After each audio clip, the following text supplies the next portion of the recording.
To już. Okay, good morning, everybody. Welcome on the public defense of Samaresh Mondal. And we will start with the presentation of the candidate by the Professor Agata Różańska. Can I use this microphone? Yes.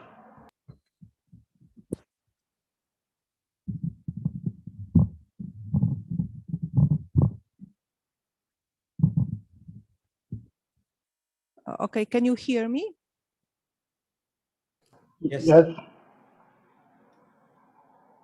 Okay, presentation of the profile of Samaresh Mondal. Mr. Samaresh Mondal was born in 1995 in India, and I was really surprised to find out that he is younger than my first child.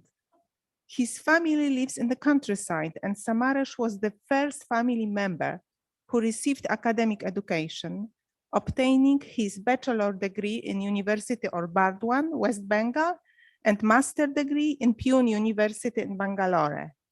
It is not difficult to understand what responsibility relied on him during his PhD.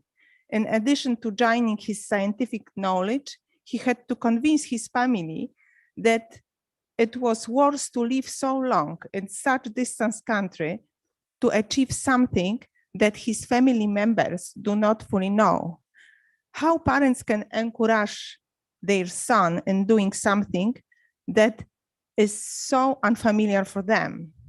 The only solution for a son is to be a highly motivated person, ready to fight with all difficulties of fate. And that's what Samaresh is about. First 2 years of his PhD studies, Mr. Mondal was working in different research groups under supervision of Professor Krzysztof Belczyński, doing population synthesis of double compact objects. As a result of this collaboration, Mr. Mondal has published a paper by Mondal et al.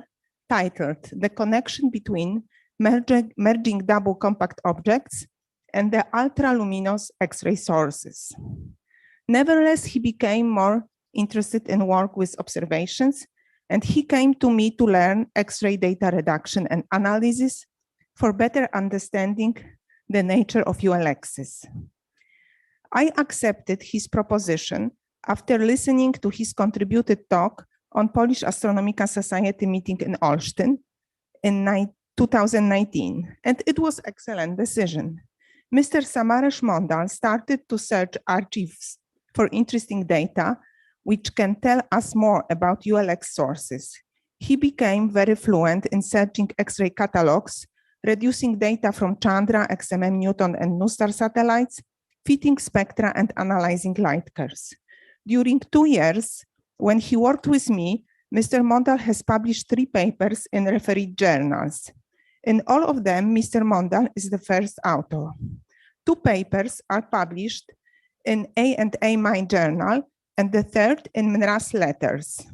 It is really a very good achievement for PhD student, and I'm sure he has collected all he needs for his dissertation.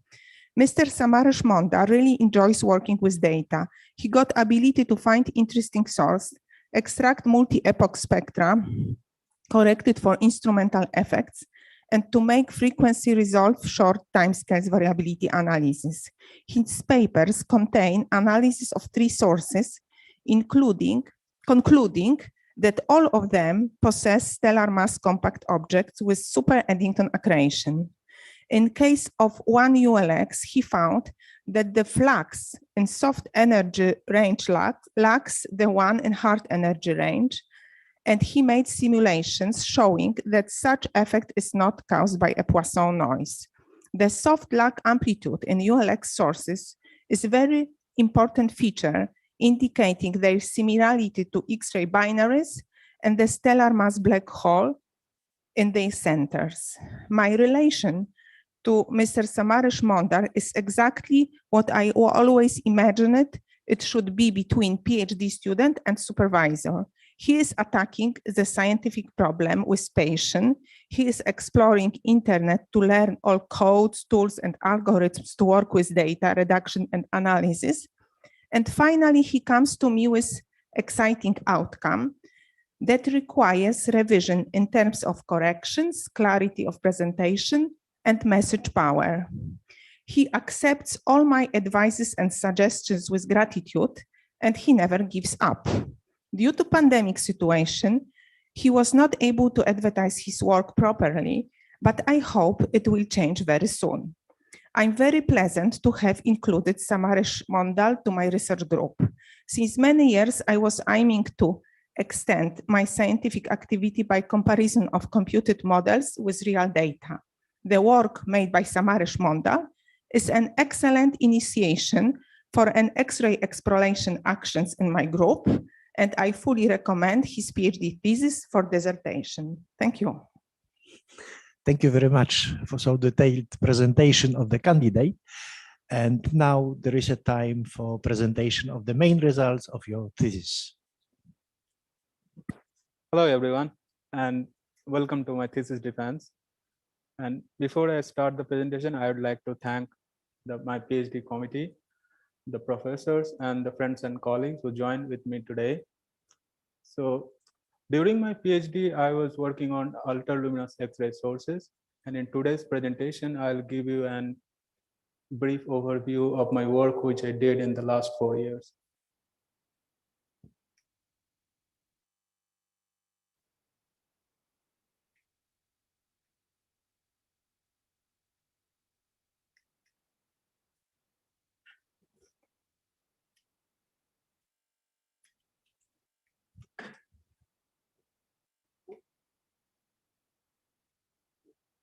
It was working a few minutes ago, then suddenly stopped.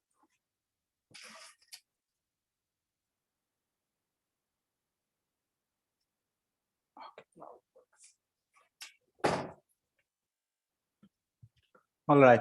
I'll start my presentation with this picture of the galaxy M51, and the RGB map you see from the HST, and the purple color you see it from the Chandra X-ray satellite. And you see here is an ULX. So what are these sources? So ULX are point-like, and they have X-ray luminosity above 10 to the 39 arc per second. And most cases they are located at off center, like off nuclear, like very far from the galaxy center, like one you see here for the case of M51. But sometimes like they are also close to the center. As an example, here's the M82. It has two ULX, X1 and X2, which are very close to the center. So ULX were first discovered by the Einstein X-ray Observatory in the 80s, and the good thing about the Einstein Observatory is the first X-ray satellite which can image the X-ray sky. So, the Einstein satellite was able to distinguish or resolve like whether the X-ray emission is coming from the host galaxy or the point sources. And then there was this ASCA satellite, which was like the spectra were fitted with. So the ULX spectra from the ASCA satellite fitted with single component model. So you can fit it with a simple power law model or with an accretion disk with high temperature, like 1 to 2 keV. But then the next generation satellites such as like Chandra and XMM were launched, and the spectra from this satellite were showed that no, the ULX spectra cannot be fitted by a single component model. We need at least two components, like an MCD and then another component for the high energy photons. So right after discovery of the ULXs, it was considered that they host intermediate mass black holes. So the main reason for considering is that the cutoff luminosity that defined ULX is 10 to the 39 hour per second, which is like the Eddington limit for a 10 solar mass black hole. And in this figure, you see the mass scale of the compact objects. So we see wide drop neutron star of 1.5 solar mass. Then we see the from stellar mass black hole of 10 to 20 solar mass, and then there is a big gap. And then we see supermassive black hole of 10 to the 6 to 10 to the 10 solar mass. So to explain this gap, it was also considered that ULX have an intermediate mass black hole. Also note that now we know from the gravitational wave observation that black holes of like 100 solar mass is also possible. So why intermediate mass black hole? Are there any observational signatures? So first of all, like some ULX have very high luminosity, like 10 to the 40, 41. And the fitting of the two component model that I showed before, that leads to very low inner disk temperature, like 0.1 to 3 keV. And we know that larger the black hole mass is, the lower will be the inner disk temperature. So the combination of these two, very high luminosity and the low inner disk temperature, it was suggested that they have intermediate mass black holes. But then everything completely changed when 2014, when NewStar discovered the first ULX pulsar, M82X2. And now we know like couple of like 7 or 8 ULX pulsars. And after this discovery, it was also considered that they also can have stellar mass accretor, like stellar mass black holes. So the ULX with a stellar mass black hole, this idea was already proposed by Andrew King in 2000. So so in this picture, what you have, like you have a stellar mass black hole and it accretes at super Eddington rate. And then at some point in the inner disk radius, like our sterilization radius, the disk becomes geometrically thick due to the increased radiation pressure. And then it started to launch winds. So the combination of these two effects, like inner thick accretion disk and the wind, the emission from the emission is like highly anisotropic. So most of the emission are will be considered on the polar region. So if you look through this site, you will see very high enhanced luminosity. So this was one of the proposed models. So so here is the short introduction of my thesis. So my thesis is consists of 5 chapters. In the first chapter is like general introduction, and then the next 4 chapter contains the papers that I published in the refereed journal. In the second chapter is more like investigating the long-term spectral variability and connecting with the accretion geometry for NGC 5055X1. And the second, and in the third chapter is also the long-term evolutions, and try to compare with their spectral properties with black hole X-ray binaries, and see if there is any structure, if there is any change in the spectral evolutions can also be related to the accretion evolution. And in the chapter 4, it was like a study for a spectral timing study of NGC 7456 ULX1, and we measured the iron K alpha line and soft X-ray lag, and we were using this to measurement to constrain the geometry and the inner accretion region. And the 5th chapter is the population synthesis, simulations of ULX, and connecting them with gravitational waves. So, so let's go back to the soft component that was used as an argument for intermediate mass black holes. So when we have like many archival observations and fitting this many archival for a single source, so fitting this many archival observation, it indicates that the soft component luminosity is inversely related to the inner disk temperature, the one you see here in the plot. So it doesn't follow the standard relation that is expected to the 4 from the standard disk. The one you see here for an black hole X-ray binary XT J1550. And so this inverse relation suggests that it's not a standard disk. So the soft component cannot be used as an argument for intermediate mass black hole. So we analyzed one such ULX is the NGC 5055X1. This source has 1 Chandra and 2 XMM Newton archival observation, and the source is in extreme luminous regime with 2 × 10⁻40 arc per second. And then I fitted various models, and all these models indicated this inverse luminosity temperature relation. So this relation indirectly confirms that it has a stellar mass black hole with super Eddington accretion. And the soft component actually associated with the expanding photosphere that you usually expect from the super Eddington accretion. There is another important discovery is that from XMM Newton is that many ULX spectra show very subtle but important feature that there is an curvature at around 5 to 10 keV, and as XMM is sensitive only up to 10 keV, it was not sure like if this is a spectral cutoff. But then NewStar again did an amazing job. So NewStar can focus the high energy X-ray photon up to 80 keV. And the broadband spectra, like XMM plus NewStar spectra of many ULX, showed that this is indeed a spectral cutoff.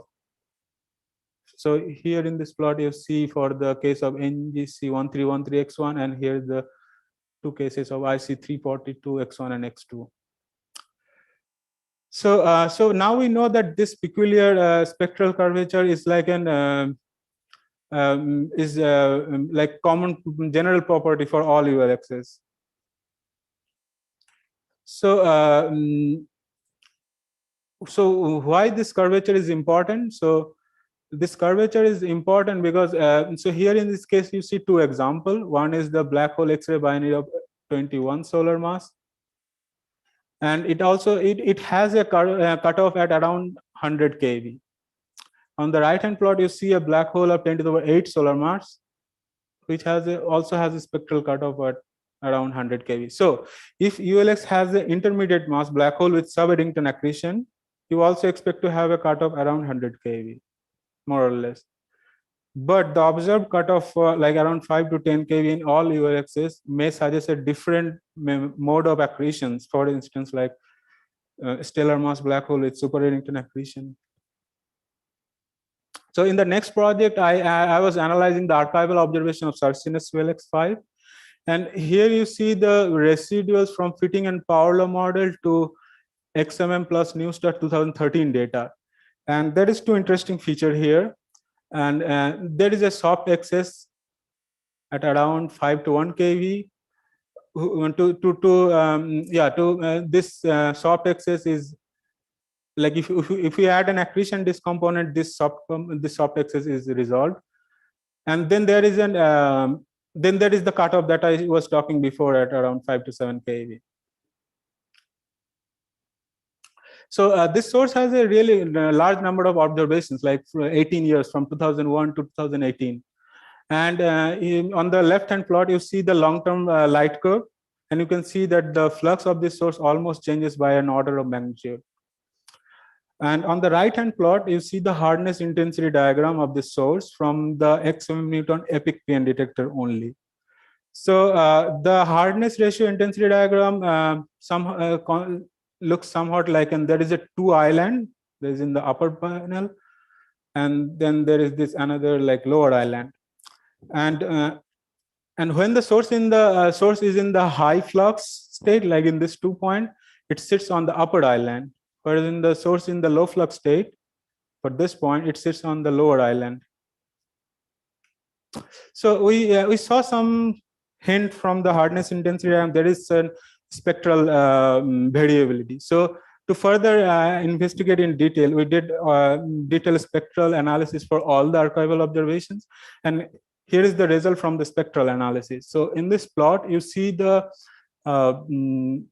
solid curve is the total spectral model, and the dashed curves are the contribution from the accretion disk.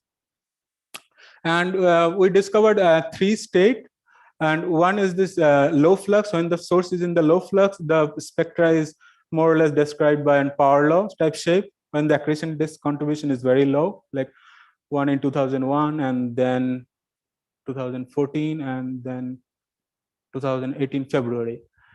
And then there is this another state is high flux disk dominated state. And when the source flux is very high, the spectra is most completely dominated by the emission from the accretion disk. And this state was observed in 2013 and then 2018 September. And in between these two states, there is another state, is this intermediate state. In this intermediate state, the flux is low, but the spectra is already shows that there is an contribution from the accretion disk, a large contribution from the accretion disk. And as an example, you see here the Suzaku observed it in 2006, and then it was also observed by XMM in 2016. So as we saw, there is a spectral variability. We did a timing analysis to see if there is any association or in the timing changes with those spectral changes. So here you see the fractional. So we computed the fractional variability.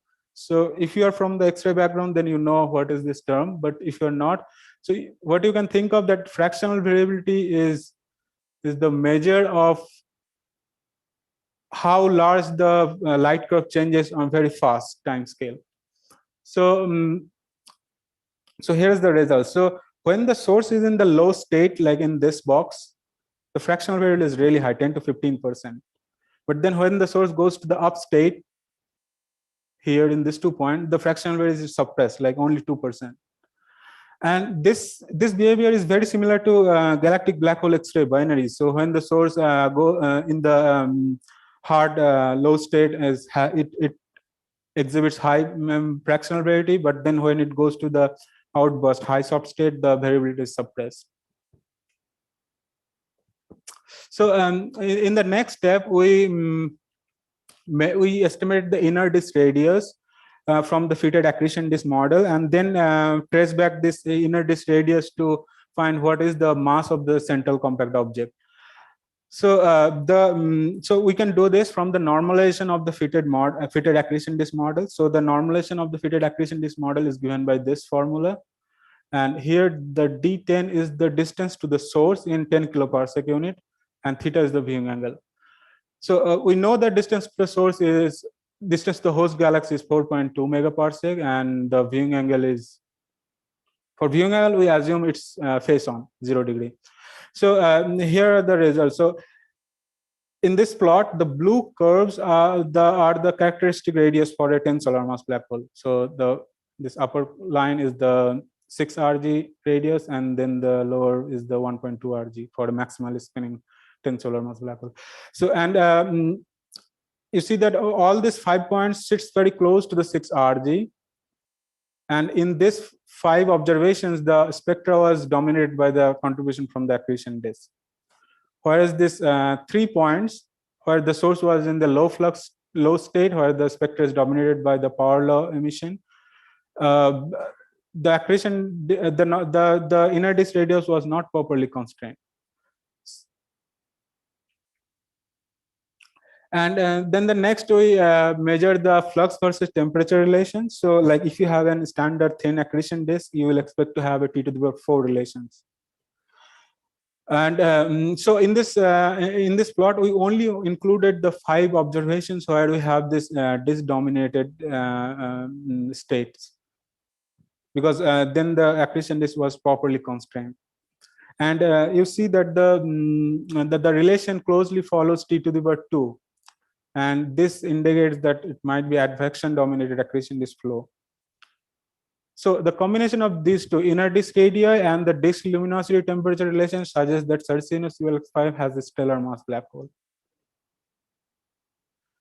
So and then in the next project, I was analyzing another ULX is this NGC 7456 ULX1, and here you see the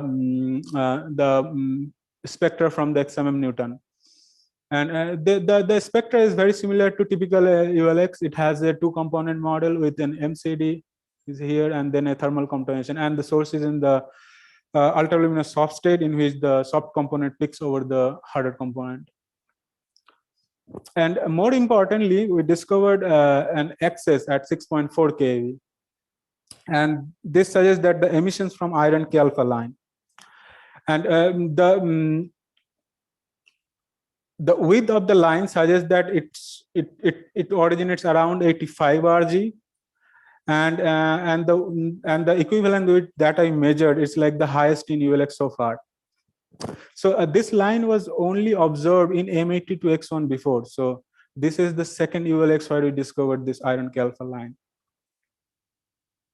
So here you see the light curve of the source. On the upper panel, we have the broadband light curve, 0.3 to 10 kV. The source has an amazing variability. You see there is an short time scale fluctuations, and then it has also have very long trends.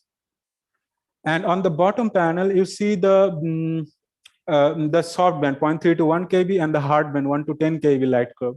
And these light curves are not the actual light curve. These are smoothed using a Gaussian kernel, so that you don't see the random fluctuation due to the Poisson noise from the detector, but rather you see the actual trend from the source. And you see that on the long time scale, these two light curves follow very similarly, so they are highly coherent. And if you look very closely, there is a little bit of shift between the peaks of the two light curves, and that intrigues further investigation. And we did a Fourier timing analysis. So in the Fourier time lag analysis, we found that the soft X-ray photons lag behind the hard X-ray photon with like 1300 seconds delay. So could this be originated from the reflection similar to AG and X-ray binaries? So I wouldn't go much detail into the reflection. So what happens, AG and X-ray binaries, you have this primary coronal emissions, and then some part of the emission is also reflected from the accretion disk. So the primary emission mostly contribute to the harder band, and then this reflection, which is reprocessed in the accretion disk, is contributes to the softer band. And you see the delay between these two in the AG and X-ray binaries. So the many studies suggested that it has around in AG and X-ray binaries around 10 RG this reflection happens. So if we consider that similar thing happening in this ULX, it will suggest a black hole mass of 10 to the 7 solar mass. So which is really large, because and this will be in disagreement with the inner disk temperature that we measure from the X7 spectra.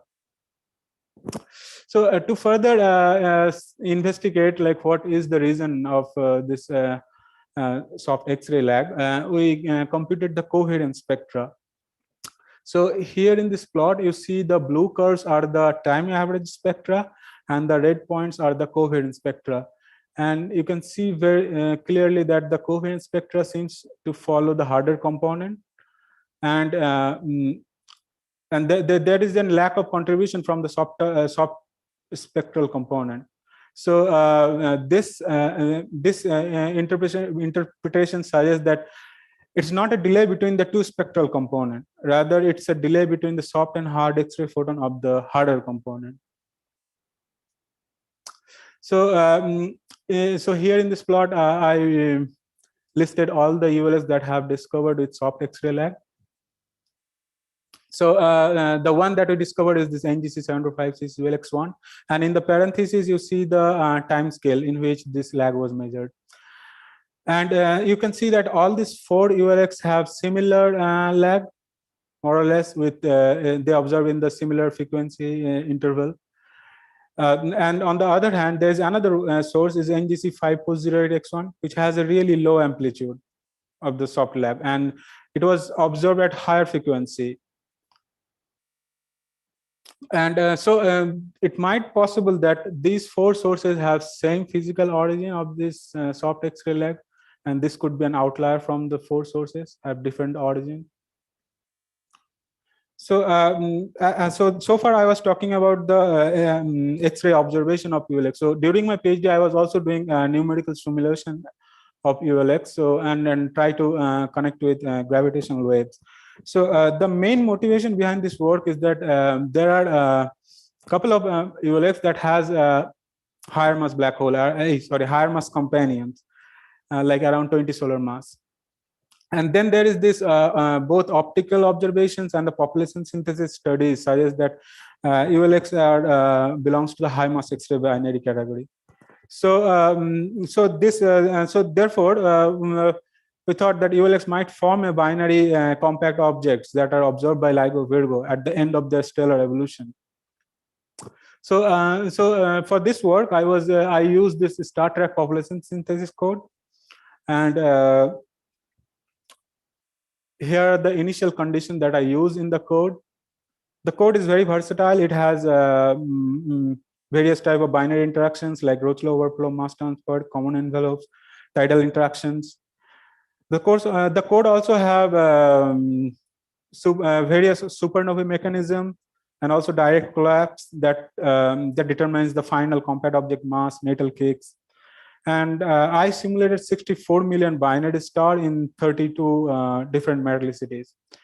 And here you see an example of formation of double black hole neutron star system. So the binary system starts with an 34 solar mass primary and 23 solar mass secondary star, and the primary fills its Roche-Low at like 6.4 mega a year, and then the primary forms a black hole at 6.45 mega years, and the secondary then the later stage of the evolution of the secondary, it expands during the core helium burning phase and engulfs the primary. That initiates the common envelope phase, and then at the end of the common envelope phase, the binary separation is shrink from almost 2000 solar radii to 2.7, and then the secondary fills its Roche-Low and start transferring mass to the primary black hole, and that marks the start of the ULX phase. So, and this phase lasts for 3.2 kiloyears, and then the secondary forms a neutron star, and then at the end a black hole. So the code gives us a specific number that are simulated at different metallicities, but to compare with LIGO, Virgo, we have to convolve those numbers with cosmic star formation history and the cosmic metallicity evolution. So for that I used for that I use the equations for the cosmic star formation and metallicity evolution from Madhav Dickinson 2014 paper. And in the right hand plot, here's the results of the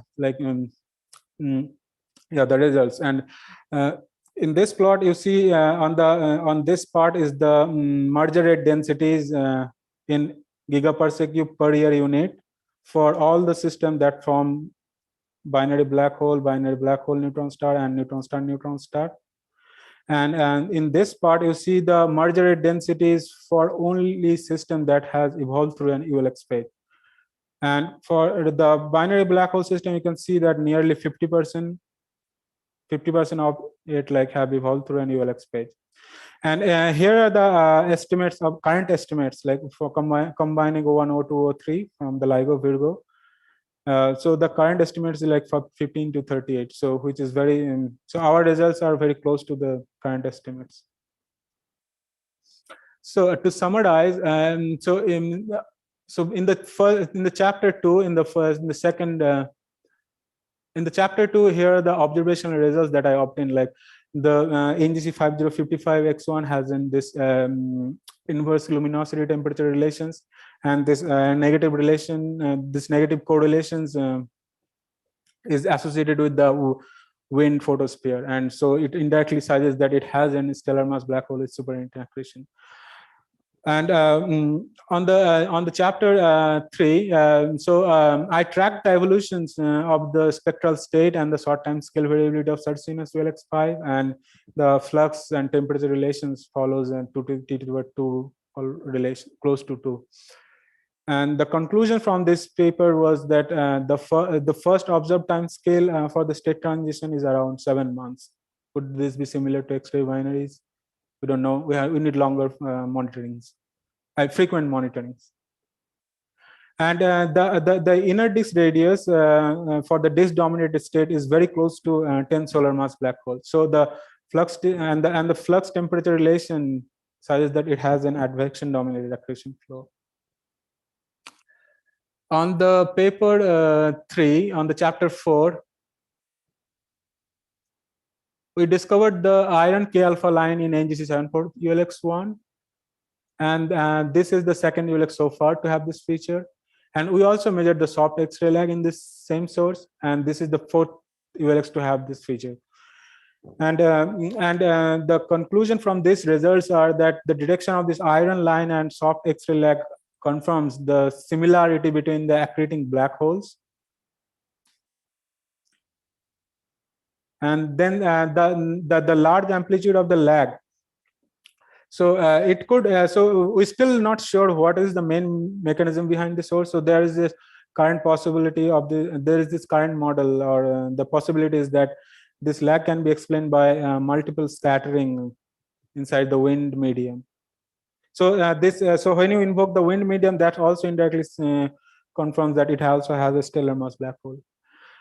On the chapter 5, I showed that the ULX ULX have a connections with gravitational waves merging double compact objects, and our calculations showed that the nearly 50% of binary black holes have evolved through a ULX phase.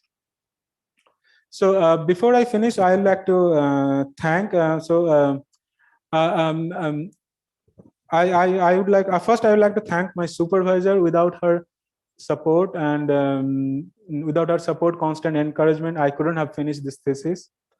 And I would also like to thank my collaborators for their generous amount of support and sending me the critical comments, review on my manuscripts, and also proposals.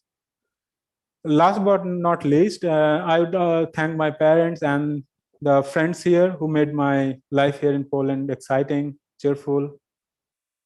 Thank you. Thank you very much. And now I would like to I would like to ask the referees for presentation their reports. And let me ask first Dr. Pinto to present the main results of the whole report. Yes, I guess you can hear me. Yeah, we can. Yes. Okay, dear esteemed colleagues and esteemed PhD candidates, this thesis is focused on the understanding of an extreme and important phase in the lifetime of accreting binary stars, also known as the ultraluminous state. Here, the donor star undergoes epochs of extremely high transfer of matter that enables the compact objects and its accretion disk to shine above the theoretical Eddington limit. Being de facto the most luminous X-ray binaries, ultraluminous X-ray sources, or ULXs, are the ideal workbench to study super-Eddington accretion. It's incredible that after 20 years of important developments in this research field, several questions remain unanswered on the nature of the compact objects, the structure of the accretion disk, their influence on the surrounding medium, and the role in mergers of black holes and neutron stars that produce the recently discovered gravitational wave signals. In this respect, the PhD candidate, Mr. Samaresh Mondal, has therefore attempted at tackling some of these open questions with a diversified approach. The work presented in the dissertation is of high standards, thanks to the use of state-of-art techniques, both in terms of data analysis and theoretical modeling. Mr. Mondal has shown a very good knowledge of the theoretical background in the research field and an appropriate use of the literature for the analysis and the discussion of the results. And the ability to switch between rather different topics and techniques implies a good degree of independence. Among the most important results of the PhD students, I would like to highlight the following, as you have already noticed from the presentation. The trend between the luminosity and the temperature of the accretion disk in these sources suggests an expanding atmospheres, which is typical of super-Eddington transfer rates, favoring stellar mass compact objects such as neutron star and black holes over intermediate mass black holes. The detection of low significance of peculiar features in the iron K energy band and of a time delay between different energy bands may be of great relevance for the understanding of the system geometry and the accretion regime. Finally, the first tight constraints on the fraction of merging compact objects that have gone through a ULX phase, and also that ULX currently known fraction that are expected to produce the gravitational wave signals. Finally, there are some small issues that we can discuss during the defense, but I believe that they do not jeopardize the great research work performed by the student and the significant contribution to the research field.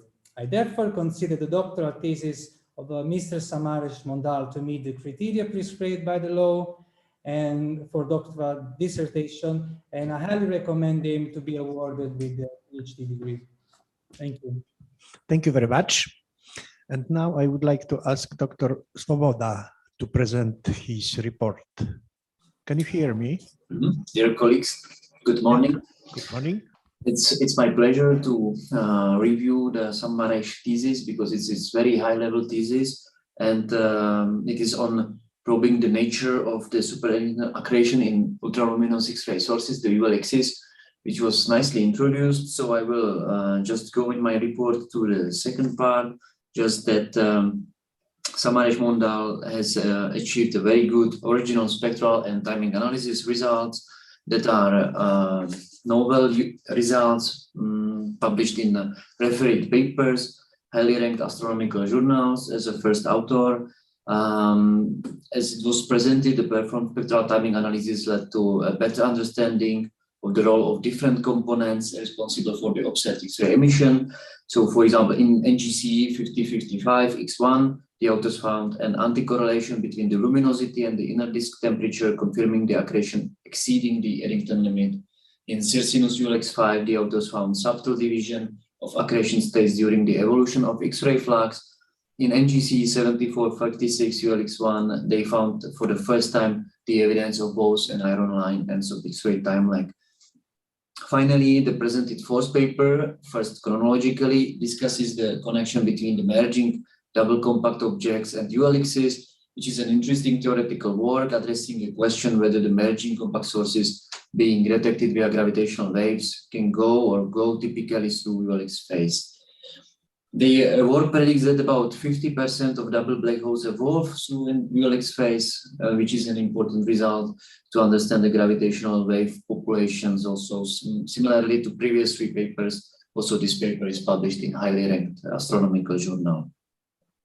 The thesis is written as a collection of these four papers with a general introduction in which the ULX problematics is well explained, and also the students' contribution to the achieved work is described here clearly. The thesis contains original scientific results, as also approved by 4 publications already published. The results thus already went through a detailed review process and were found to be original scientific results. So regarding the results, I have a few questions that can be discussed.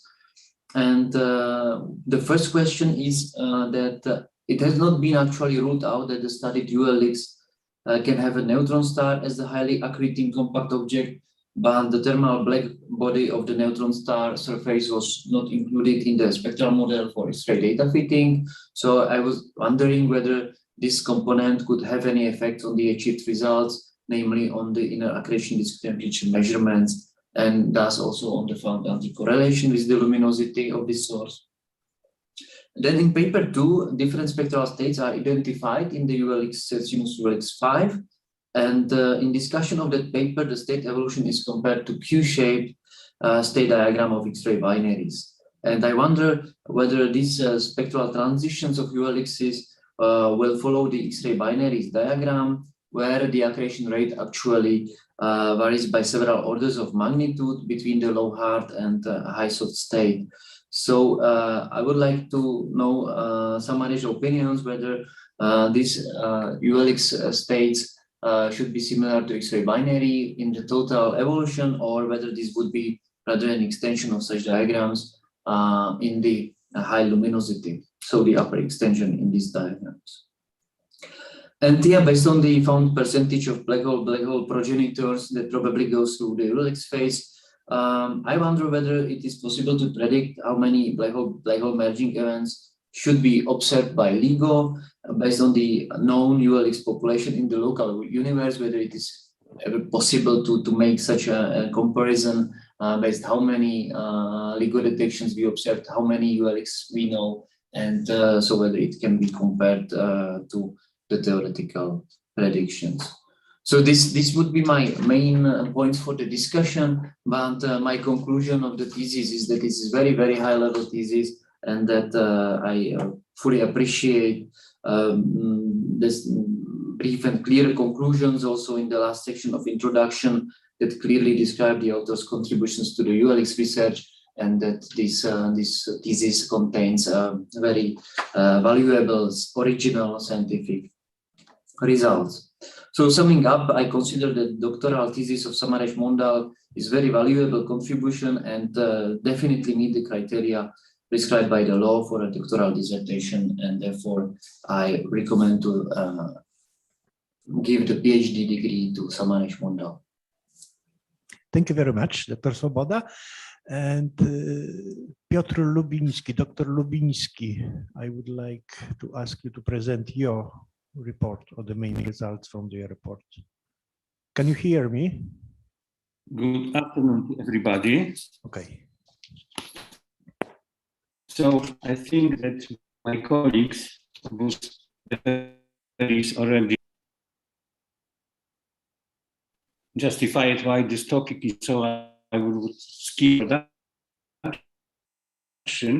I think also the candidate, so I would only mention about one, let's say, major issue, in a sense that I think for the paper 4, I mean the paper with the population studies, I think the PhD candidate did a great job, and what was missing for me in this paper was a broader discussion showing how these results compare with the results of other similar types of analysis. Then from the minor issues, I would like only to mention that in the introduction, the PhD candidate wrote that the galactic blood reached the cavity. This is not the true statement, because there are at least several sources for which, for some periods at least, or during some phases of the outburst, we observe quite high luminosity reaching the Eddington limit or even exceeding it a bit. And such sources are, for example, V404 Cygni or JRS 1915 plus 105. So I think I would like now move to the contents. This paper was kind of how the research in this topic is progressing in a sense of analysis of both individual sources and the population. So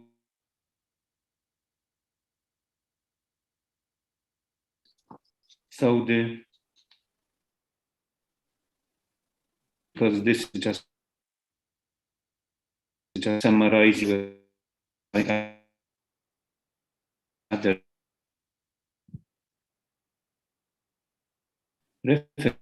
scientific point of view, the text of Mr. Samaresh Mondal substantially contributes to the field of the ultraluminous X-ray sources.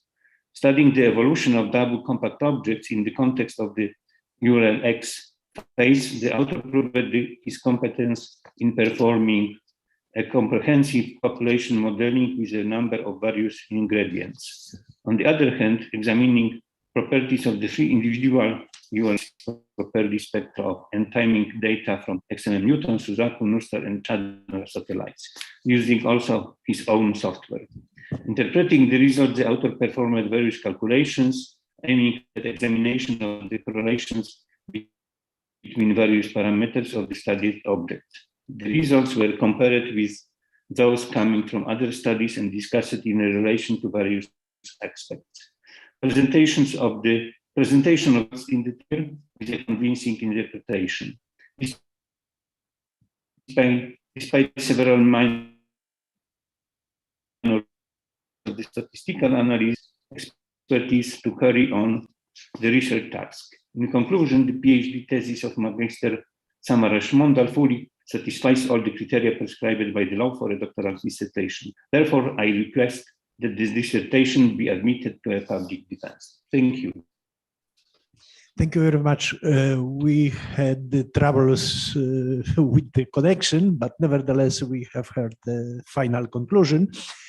And now there is time to answer concerns of the referees or questions.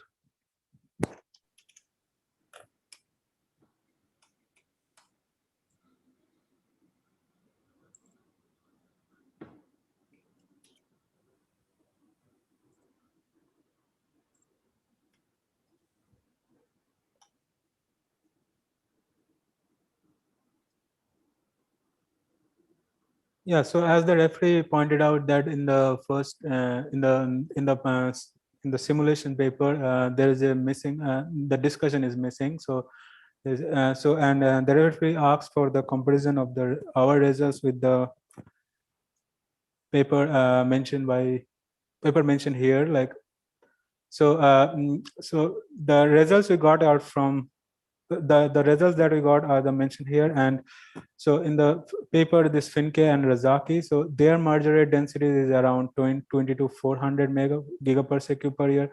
And the thing is that they have a little bit higher because this study was completely analytical study. And they only considered ULX in the spiral galaxies that form binary black holes. So, and in there also assumption it was that all the ULX will form binary black holes. So that is not certainly true. And this Marchand et al. 2017 paper, they only considered the scenario for black hole neutron star, but their merger rate densities is much lower than us. This is simply because in their case, it's only a closed system that was considered. So, and in the last paper, Klensky and Nelemans 2018, their black hole merger rate densities are 10 to the power 10 giga per second per year. And their merger rate densities is also lower than us.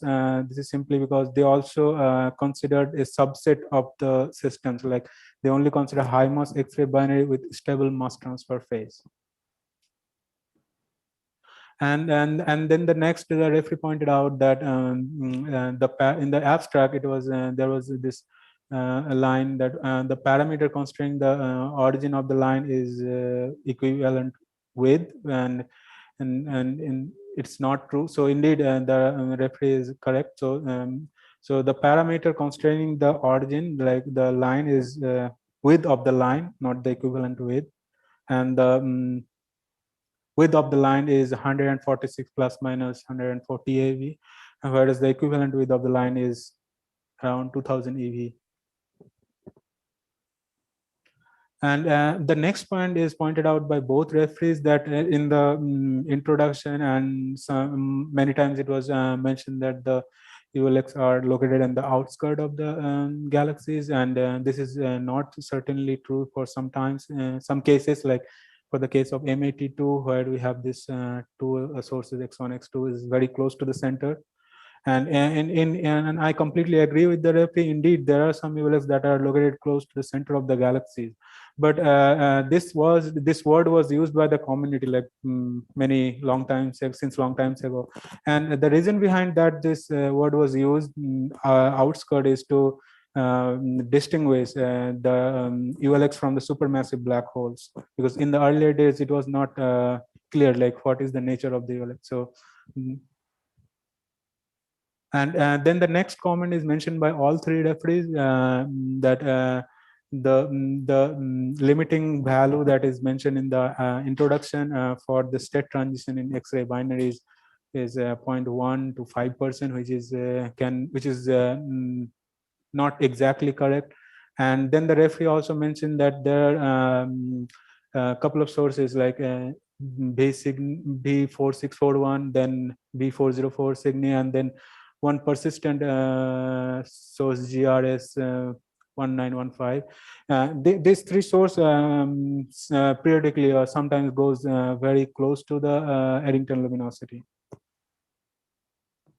And so the answer to this comment is yes, the referees are correct, and the peak luminosity is not exactly known. So it can vary like from source to source, and if you consider other X-ray sources than black hole X-ray binaries like faint X-ray transient, their quiescence luminosity is like not detectable in all sources. So it's even lower than 0.101%.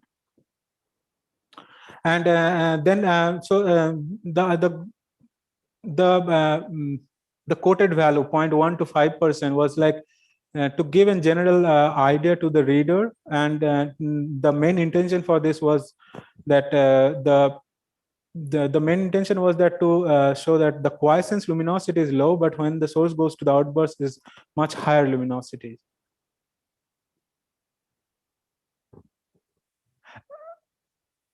Yeah, and then the next comment is that yes, indeed, there are some sources that goes to periodically to the Eddington luminosity, but in the introduction, I was comparing the typical X-ray binaries with ULX, so there are some exceptions also. And then the next comment, the referee mentioned that the spectral state change in Sarsinov's ULX5 appeared too strong, and the author should specify what type of the spectral variability they found, and also should compare with the spectral variability mentioned in Kareth 2017 review paper. So, so the states that we found is clearly mentioned in chapter 3. And in the Kareth paper, there are various spectral state highlighted, like ULX soft state, hard state, then there's broadened days, and then super soft ULX state. But I would like to emphasize here that all these states were obtained from a large number of samples. So like various source possess various state, but one source doesn't go through all the states. So in this case, Sarsinos ULX5 is very different from those. Like it goes through the low power law dominant state, and then intermediate disk dominated state, and then high disk dominated states. And the next point the referee pointed out is that the disk BB model which was used is not accurate simply because the neglected condition, torque-free boundary conditions close to the inner accretion disk, and the better solution is this disk PN model. So yeah, so in the disk BB model, yeah, this torque-free boundary was not considered, and in the disk PN model, is this it uses Pajinsky-Ita pseudo-Newtonian potential. And in the figure, you see the two models drawn from spec and with very similar flux and very similar inner disk temperature, like 2 kV. And you see more or less the spectra is very similar, but there is a little subtle difference. So to see that does it influence our output results? So we fitted with this model. One is disk BB plus power law, and then another is disk PN plus power law to the XMM Newton plus NewStar 2013 data. And you see here the plots,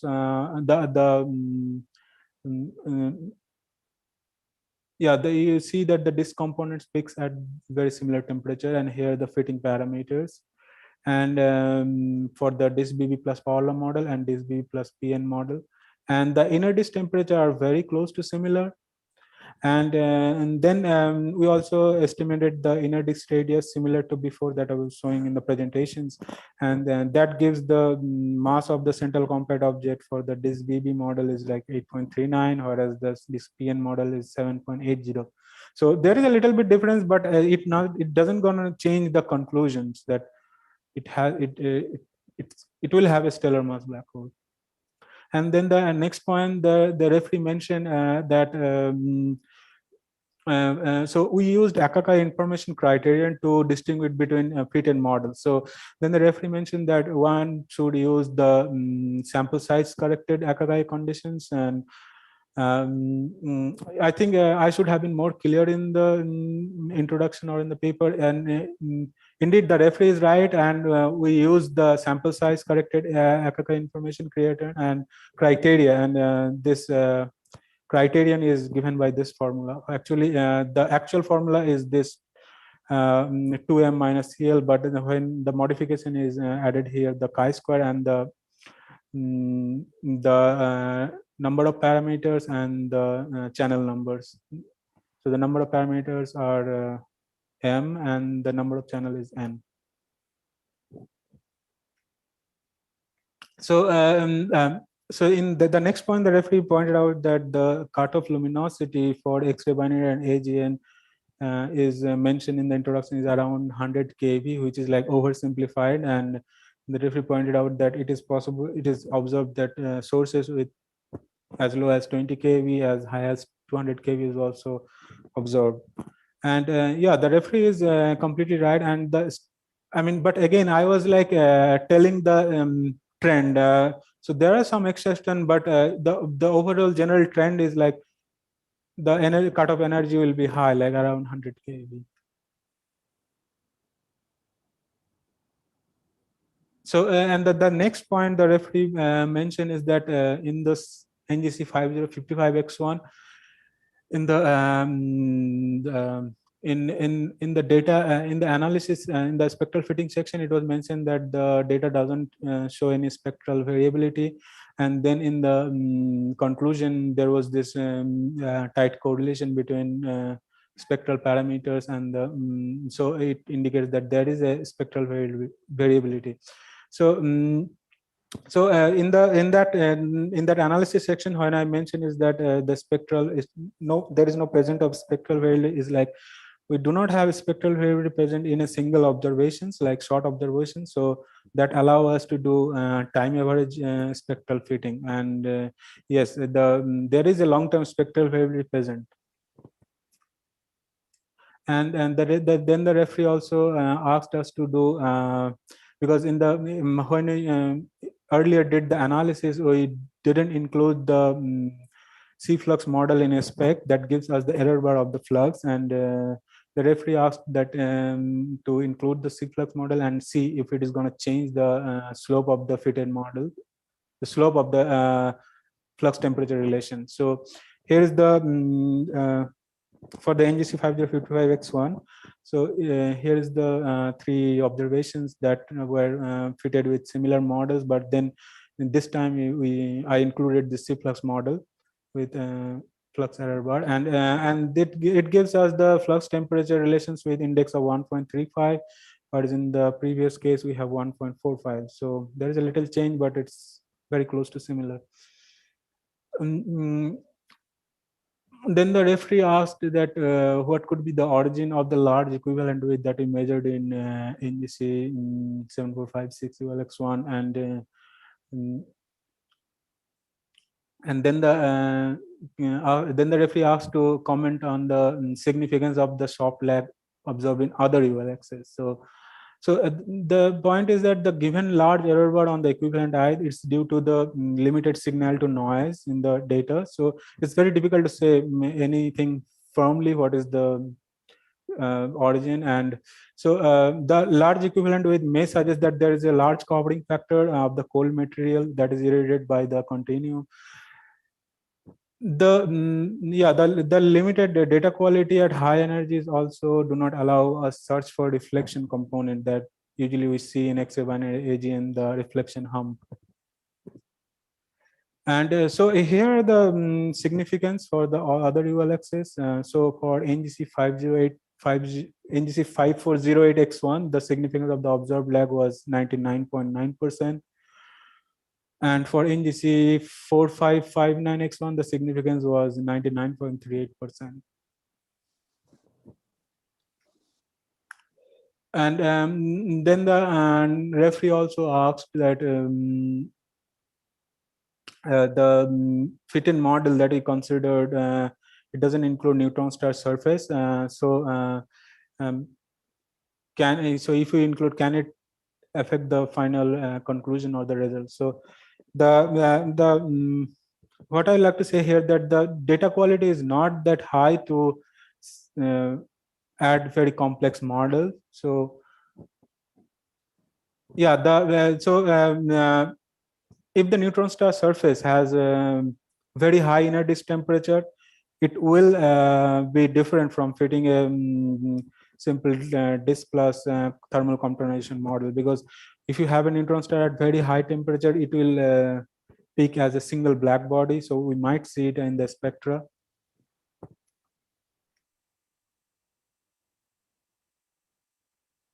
So then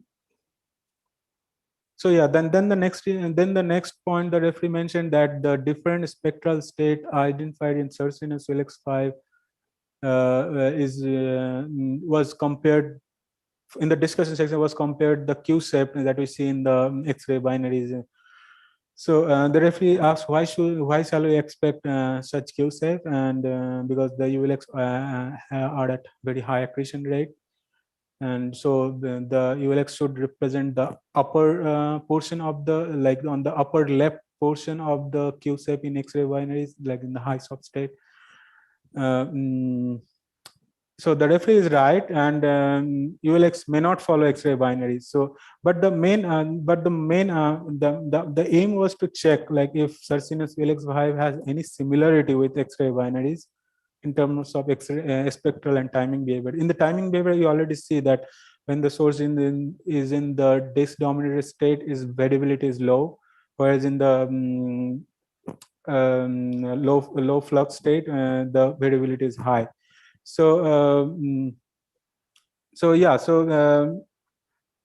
that's why I was comparing with the Q-shape hardness intensity diagram that you see in X-ray binaries, and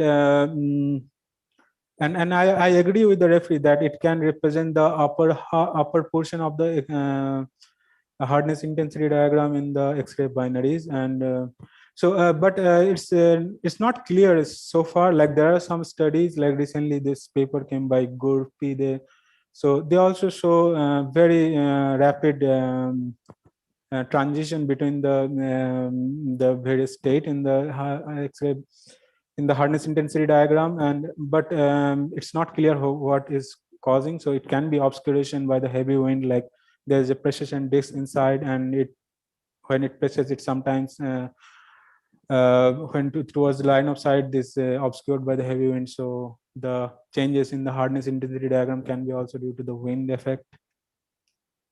Then the referee asked to compare, like, what percentage of the, like, given the known populations of ULX is in the local universe, what percentage of them will form binary black hole progenitors. So I mean, I would say that in this such prediction is very difficult, like unless we use very sophisticated treatment like ULX luminosity function, galaxy mass function, metallicity evolutions in the universe. And this is because the distribution of the ULX is not uniform. It's very different from spiral galaxies to the elliptical galaxies. So first we have to include the galaxy mass functions, then we have to include the luminosity functions for ULX luminosity functions for all different galaxies. So yeah, it is indeed very difficult to predict.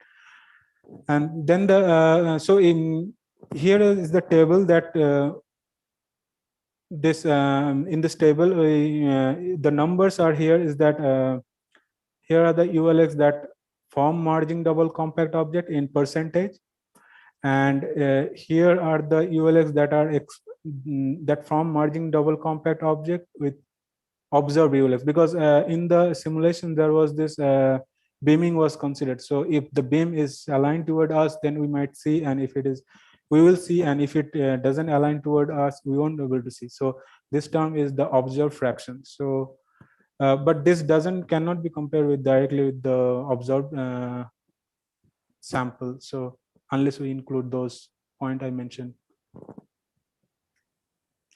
And then the referee mentioned that for Sarsinus ULX5, we didn't use the SWIFT data. That is really surprising, because SWIFT has very frequent monitoring, so we can use it to trace the spectral evolution at very shorter period. So the point is, we indeed use the SWIFT data. Here you see the long-term light curve of the SWIFT, and here you see the hardness intensity diagram. And the hardness intensity diagram is very similar to the one we see in the XMM epic PN detector. It seems like it follows this trend, like there is this lower island and the upper island, and it seems to connect those two islands. And but the important point is that we saw that the islands are not only the islands alone are not enough to distinguish the spectral state, because there is this intermediate state and then the low state also very close to each other. And so we need the detailed spectral modeling to distinguish the state, but the SWIFT data doesn't have that much signal to noise above 5 kV to do a good spectral modeling.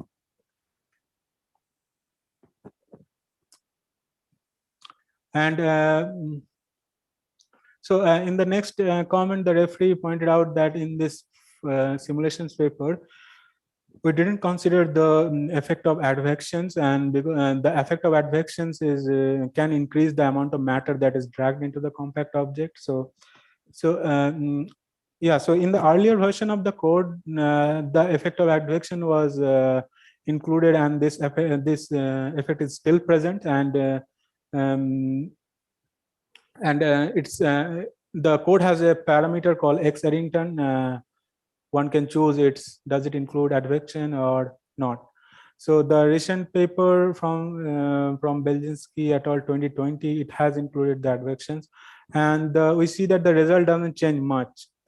This is simply because the ULX phase that is very short compared to the binary evolution. So even if it is accurate much, but at the end the final mass of the black hole doesn't change much. And then the next point, the referee mentioned that the increased column density cannot be used as an argument for wind variability, because if there is a tight correlation between the photon index and the column density, then as the steeper photon index leads to the higher column density. That is like an artifact in the spectral fitting. So yeah, the referee is right, and the argument cannot be used as in present for wind, but we saw that there is this negative luminosity temperature relations that indirectly indicates the presence of the wind photosphere. So therefore, the actual presence of wind can only be made by use of RGS data. But in our case, the RGS data is very much noisy, so we didn't manage to detect anything from the RGS, and so the future longer observations will be required. And the next point, the referee pointed out that the presence of iron K alpha line in the spectrum of NGC 7456 ULX1 was achieved by using a large source extraction region. So this might include some of the background emission. So, and this can be minimized by choosing a smaller background region. So I choose 40 arcsecond for source region. So usually, like for X-ray, we use 80% of the PSF. So this is the epic PN PSF. So 80% is something around like 40 arcsecond for the higher energy curve, this dash curve. So yeah, so and in this plot you see the map of the epic PN in 6.4 kV, and this is the source, and you see that the emission is very localized. There is no diffuse emission that will be contributed from the background or something like that. And so I extracted the spectra with a smaller region, like around 30 arcsecond, and the feature is still present. You see here 6.4 kV. And then the referee also mentioned it is not whether we haven't included the look elsewhere effect to check the presence of the line. So yeah, we use Monte Carlo simulations to estimate the real significance of the detected line, and the significance was at 99%. Thank you.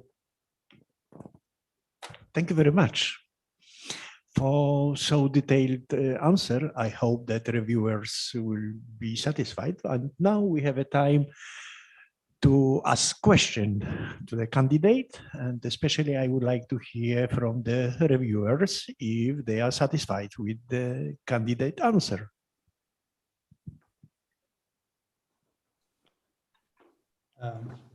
Do we go in order somehow, in some order?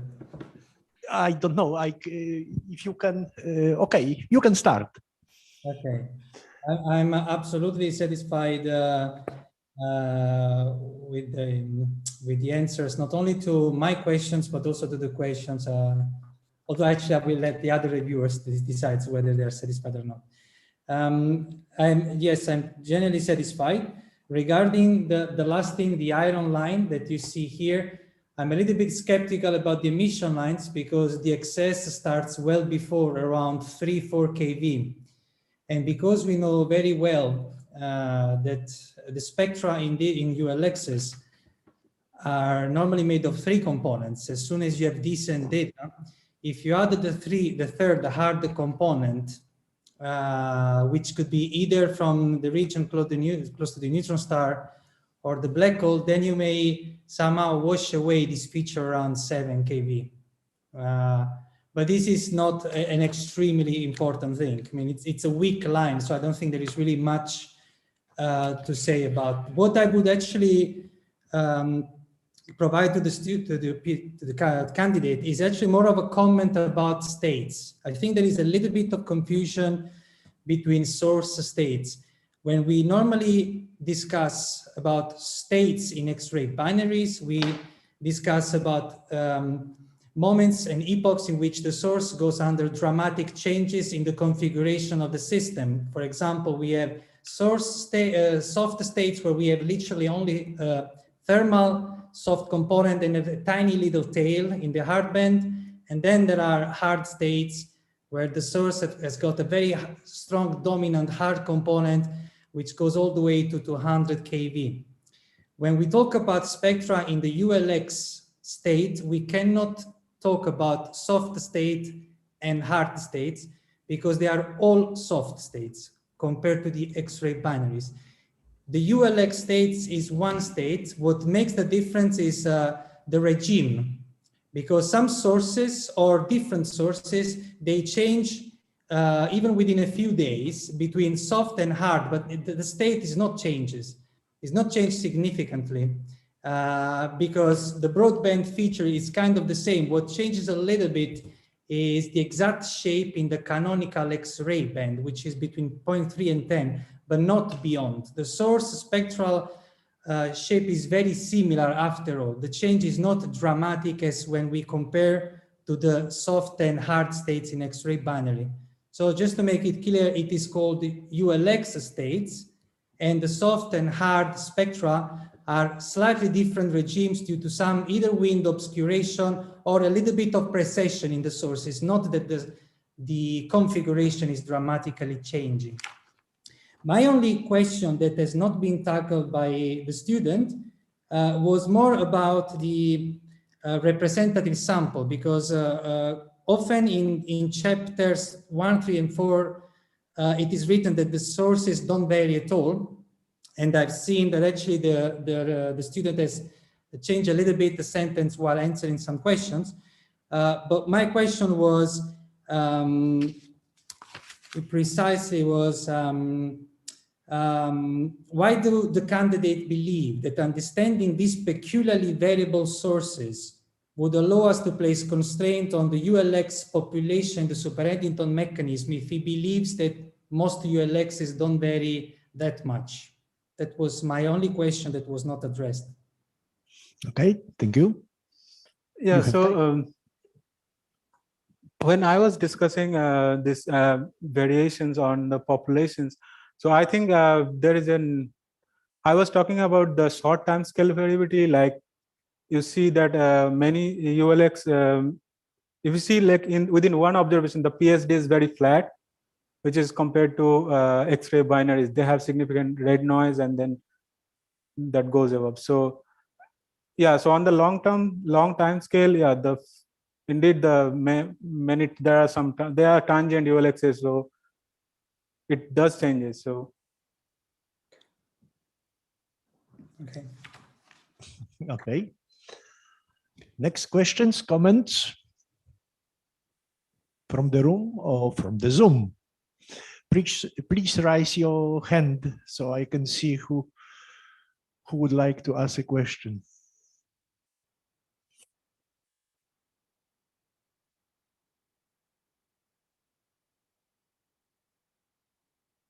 I can see.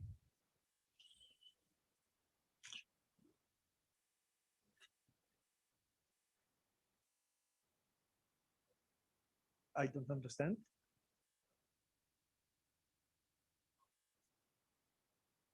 Okay. Dr. Svoboda, please. Yeah, I just want to say that I'm satisfied by Samanesh answers. I think that we in total, like all the reviewers, had a very important and questions, and so Marek had also a lot of work to prepare for answering them, and some were addressed in like some more analysis, like doing the spectral fitting. Some were less detailed, but I think that in general I'm satisfied by the answers. And regarding the states, exactly, I agree, and I have the same understanding as Ciro on that these are mainly like extension of the bright soft states. But it's also true that what Samaresh mentioned, that there are also some other papers by colleagues who are discussing it in the context with X-ray binaries. So I think that it's anyway like interesting comparison. But I must say that yes, I'm really confusing when the people consider the spectral states of UV ellipses to be the same as for the X-ray binaries, which are really very, very different. Okay, thank you.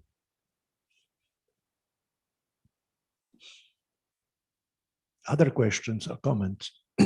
Okay.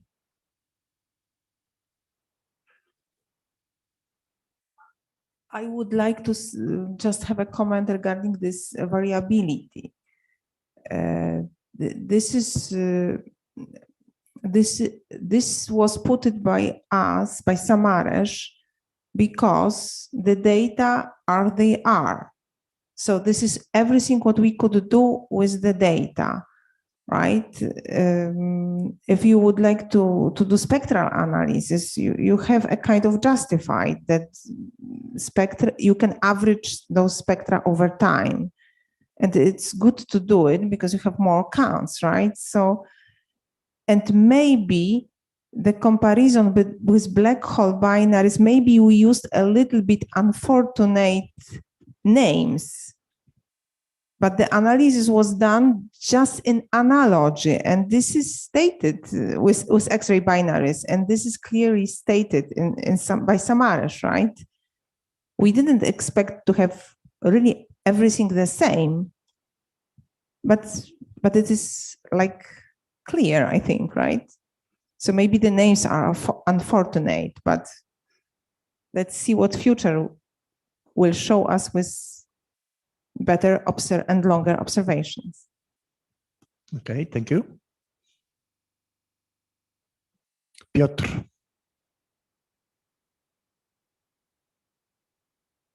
Okay, can you hear me? Yes. Okay. Can I? Yes, go ahead. I would like to say that I am also satisfied with the answers to my issues raised. It was nice to see that the PhD candidate did some additional analysis, testing several issues. So I am fully satisfied. Okay, thank you very much.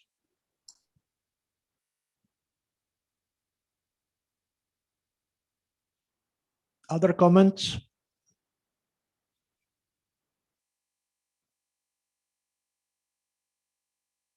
Questions? Piotr. Yes, thank you. I have a question about one aspect of the spectral analysis.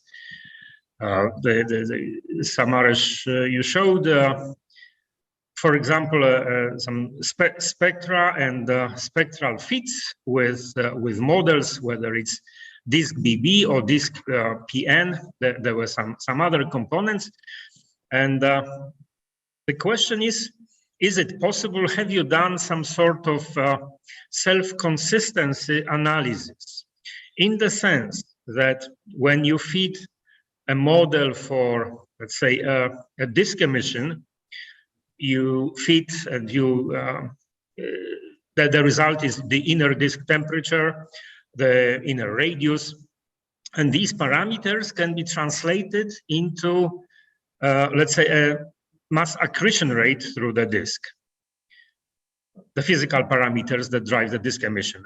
The main physical parameter is the accretion rate, so it can be computed from the parameters inferred from the feeds. And then there is the overall energetics. I mean, the flux. Knowing the distance, you can translate it into luminosity. Of course, this is the starting point for the analysis, and because we know the distance. So my question is, did you try this kind of self-consistency analysis of parameters inferred by different methods? What are the results if this can be achieved at all? So your point is that is there any consistency check fitting different models and compute the mass accretion rate and the Well, parameters? it's not from different models. It's you fit just a well-defined model, just one model. But then you can infer the mass accretion rate in two ways.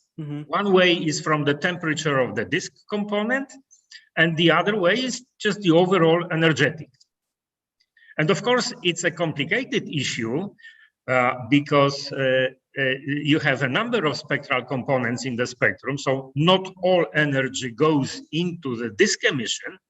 There is the power law. This is the main other component. But my question is, I mean, have you tried this kind of analysis? What the results are, what they are telling us about different components in the spectrum? Yeah, so I haven't done it, but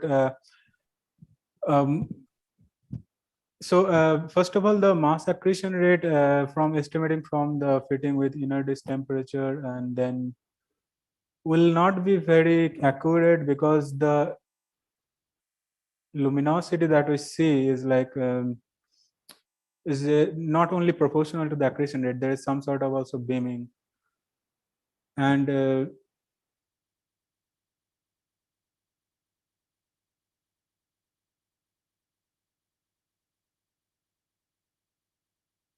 I mean certainly yes, there is a lot of things going on there. And yeah, so I wouldn't be completely sure, like putting the.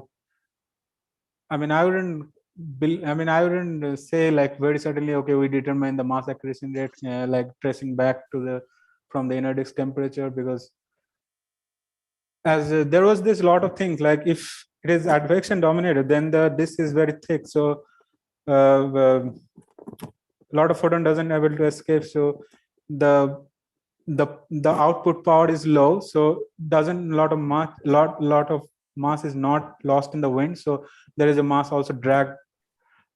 So if there is two pictures like standard Sakura Tsunaya where this regulation scheme was proposed, like only super Eddington accretion, there is no advection. So if we also include advection, so there will be different amount, that will also give different amount of accretion rate.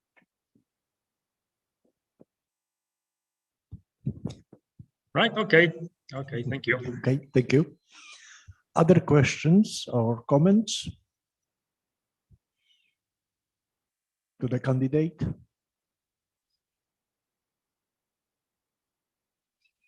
I can't see. Okay. So I close this part of the defense, and now please switch to another Zoom meeting. Also the reviewers and members of the Scientific Council are requested to go there. See you in a few minutes. Okay, dear Samaresh, dear audience, it is a pleasure to inform you that SAMC Scientific Council has awarded you the title of Doctor of Natural Science in the discipline of astronomy. Congratulations. And now we have time to.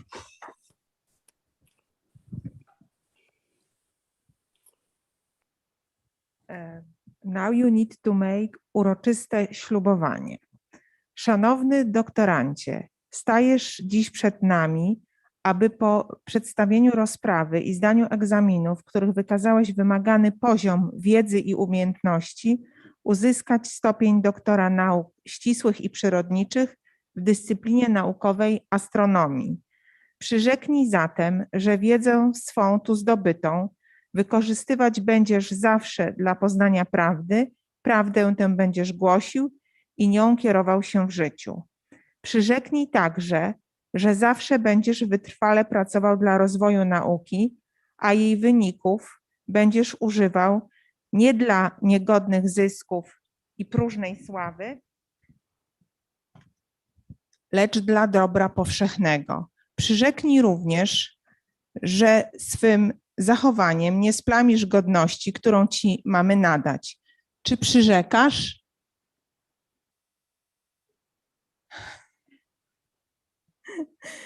Na mocy uchwały Rady Naukowej Centrum Astronomicznego imienia Mikołaja Kopernika Polskiej Akademii Nauk mianuję pana Samareszu Mondal doktorem i przyznaję panu wszelkie prawa i przywileje przysługujące doktorowi.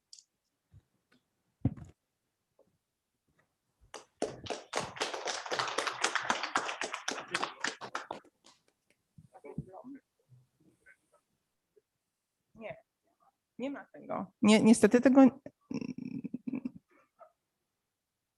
To może pani Basia to skomentuje. It will be later. You achieve your diploma after. Congratulations. Well done.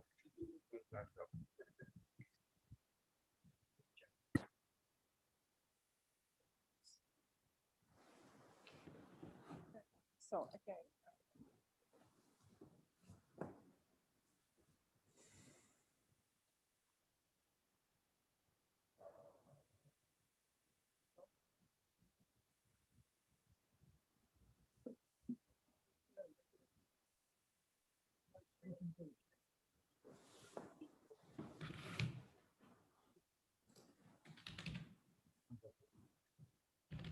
Samares?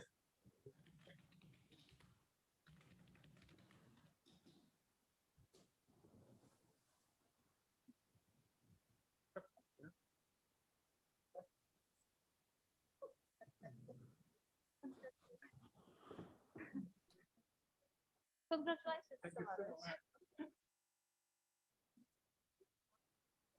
Thank you so much.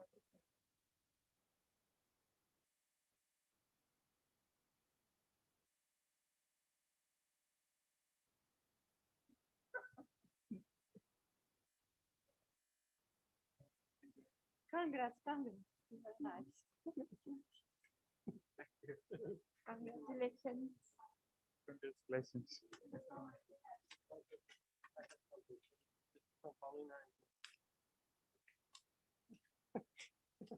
Oh, let's take it later. You will need the sugar.